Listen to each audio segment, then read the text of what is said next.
Billy Blaze, 8-year-old genius working diligently in his backyard clubhouse, has created an interstellar starship from old soup cans, rubber cement, and plastic tubing. While his folks are out on the town and the babysitter has fallen asleep, Billy travels into his backyard workshop, dons his brother's football helmet, and transforms into Commander Keen, Defender of Earth. In his ship, the Bean with Bacon Mega Rocket, Keen dispenses justice with an iron hand.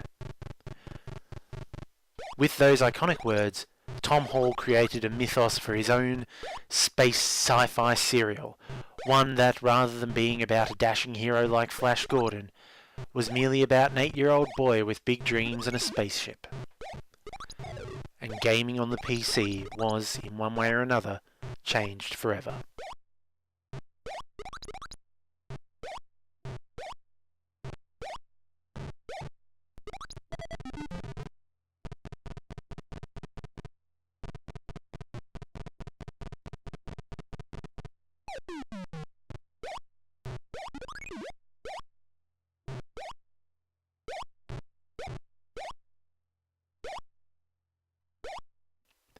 In 1991, we got our first computer, a 286 IBM PC AT system running MS-DOS, and on it came Microsoft Works, Xtree Pro, Lotus 123, and a whole bunch of other crap that I couldn't have given a stuff about.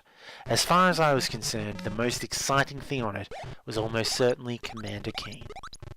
Released in December 1990, Commander Keen Invasion of the Vorticons was developed by John Romero, John Carmack, Tom Hall and Adrian Carmack under the guise of id Software, using John C's revolutionary new graphics engine that allowed for the first time full-screen smooth pixel scrolling on EGA graphics cards. This was a landmark title for the PC, and though countless classic platformers followed it and made it look fairly primitive, the importance of this milestone cannot be overstated. The game starts with Episode 1, Marooned on Mars. Keen has taken his shiny new mega rocket for a test flight to an apparently completely inhabitable Mars. While he was up exploring, however, some nasty-looking bipedal canines known as the Vorticons made off with key components of his ship, leaving him stranded until he can recover the parts, rebuild the ship, and fly home, which he must do before his parents get home and notice him gone. The parts in question are a joystick taken from Keen's and his brother's favourite video game, a vacuum cleaner, which is somehow the engine, I was never quite clear on that, a car battery, which gives the ship its electronics, and some XXXX labelled alcohol, which is the fuel and swiped from his dad's liquor cabinet. The first episode introduces most of the basics. It starts out as a fairly simple run and jump platformer, but Keen doesn't jump on his enemies' heads as most heroes in this genre do. Instead, he shoots them with his ray gun. That said, this game is definitely no shooter. The focus is more on Keen's agility than his firepower. The most common enemies are the Martians, either the one-eyed and overly happy Yorps who will push you around, or the two-eyed and incredibly angry Gargs who will eat you. There are also two types of Martian robots, butlers who move incredibly fast and are annoyingly difficult to get past, and tanks who shoot first and ask questions later. Their invulnerability makes them one of the most intimidating enemies in the game. The Vorticons, who seem to be operating a colony on Mars, are also a problem. They're hard to kill, jump incredibly high, and guard the parts to Keen's ship. Mercifully, there are only 4 of them. The game is a little more cerebral than many of its ilk, as you have to work out clever ways to slip past certain enemies, and the final boss is a puzzle rather than a shootout.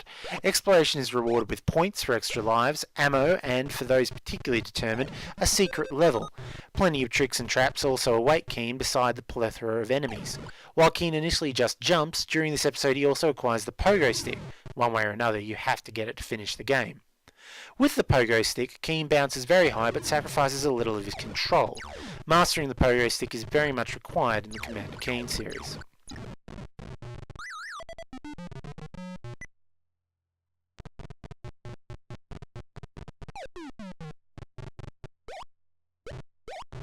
After escaping Mars, Keen discovers that the Vorticons are planning to blow up the Earth from their orbiting mothership.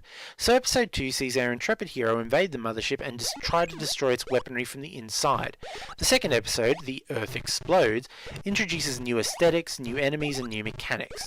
The Vorticon mothership succeeds in feeling very techy, but even introduces different elements within itself, such as the more homey housing quarters and the foreboding main reactor of the ship. New enemies include the Vorticon Elite Guard, who shoot back, and prove to be some of the most formidable foes Keen gets to face. The Vorticons offer their own, rather more dangerous robots, and even the inadvertently helpful scrubbing robots. The ability to ride these is one of the game's new mechanics, as are, surprisingly enough, light switches. When I was a kid, working out what the advantage of turning the lights off in certain levels was became a revelation and a really rewarding moment for my 7-year-old self.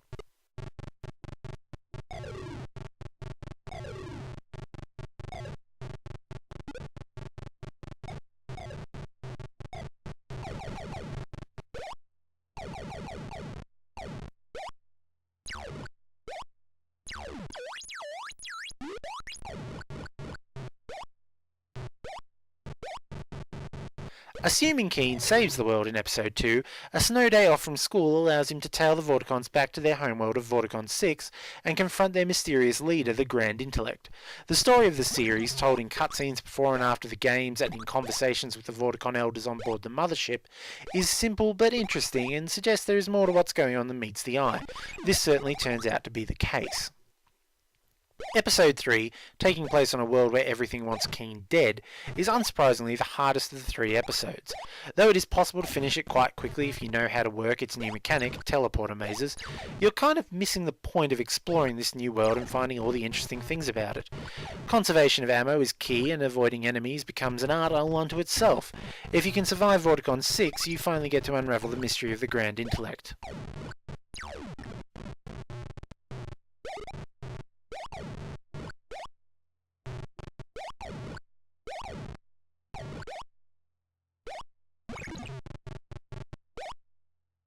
The development of Commander Keen is well documented and an interesting story unto itself.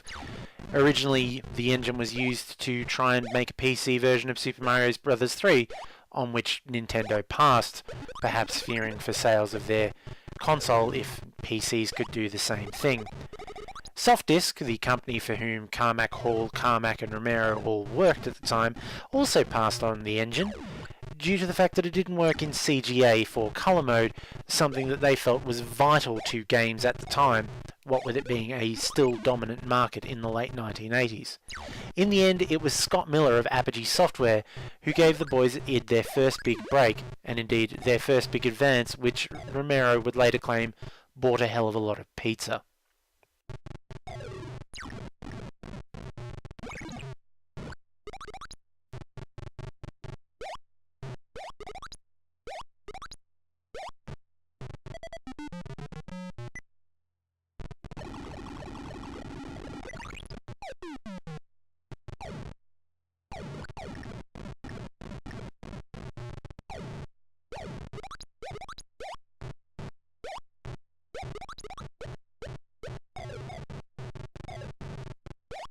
The game was published by Apogee as shareware using the Apogee model, meaning that the first episode was released as a promo, while the last 2 episodes required registration or the purchase of a commercial copy through someone like Manacom. It runs in 16 colour EGA on pretty much anything running an 8286 chip or higher, and it has a resolution of 320 by 200. It's currently available for sale either on its own through the 3D Realms website or as part of a pack with its sequel on Steam. The Steam pack is much better value, however in my experience the 3D Realms versions are somewhat better optimised in terms of DOSBox settings and are a bit more user friendly. Physical versions tend to be prohibitively expensive in the current marketplace, although nothing like what its sequels can cost. If you do go physical, be wary, a lot of boxed copies are actually just the shareware episode. Insist on seeing both sides of the box to be safe. I highly recommend Invasion of the Vorticons. It's a little primitive, but it's far from a historical footnote. It's still a fun platformer today if you can master it. If you enjoy 2D platformers in general and PC ones in particular, then give it a go and you should find a more than slightly enjoyable way to spend a weekend.